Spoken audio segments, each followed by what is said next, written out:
Dans une ville lointaine, vivait un empereur qui aimait les nouveaux habits plus que tout au monde.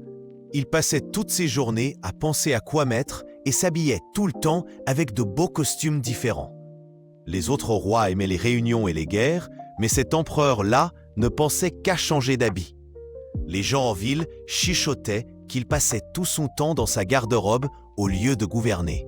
Un jour, deux inconnus sont arrivés en ville. Ils disaient être des maîtres tisserands capables de faire un tissu magique que seules les personnes intelligentes pouvaient voir.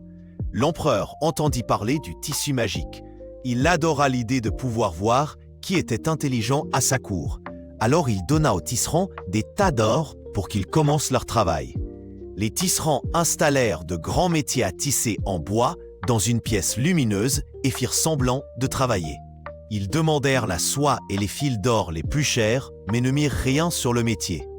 Après quelques jours, l'empereur devint curieux, mais il avait trop peur d'y aller. Il pensait qu'il aurait l'air bête s'il ne voyait pas le tissu. Alors il envoya son plus vieux ministre voir ce que faisaient les tisserands. Le vieux ministre alla dans la salle de tissage. Il regarda fixement les métiers, mais ne vit rien.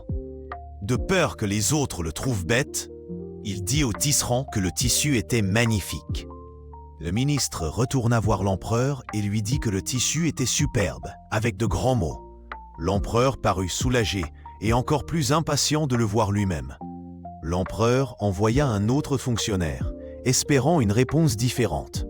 Ce fonctionnaire ne vit rien non plus, mais il fit des compliments sur le tissu, ne voulant pas que quelqu'un pense qu'il n'était pas fait pour son travail. L'empereur décida finalement d'aller voir le tissu lui-même. Il entra dans la salle de tissage. Les tisserands s'inclinèrent et tout le monde le regarda attentivement. L'empereur, comme tous ceux avant lui, ne vit que des métiers vides. Il était trop fier pour dire la vérité. Il sourit et fit semblant d'admirer le tissu, pendant que les courtisans approuvaient tous bruyamment. Les tisserands annoncèrent que le nouveau costume de l'empereur était prêt. Ils firent des gestes comme s'ils l'habillaient, soulevant des habits invisibles sur son corps, nouant des ceintures et s'inclinant profondément. L'empereur se regarda dans le miroir, tournant d'un côté et de l'autre, essayant de paraître content. Les courtisans se tenaient autour de lui, faisant semblant de trouver le costume magnifique. Un grand défilé commença, avec l'empereur marchant en ville dans ses nouveaux habits.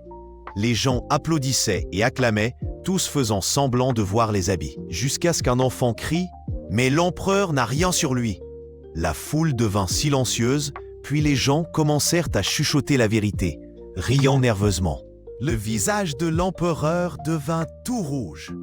Pourtant, trop fier pour s'arrêter, il continua de marcher, pendant que ses serviteurs faisaient semblant de tenir sa traîne invisible. N'aie pas peur de dire la vérité, même si les autres se taisent.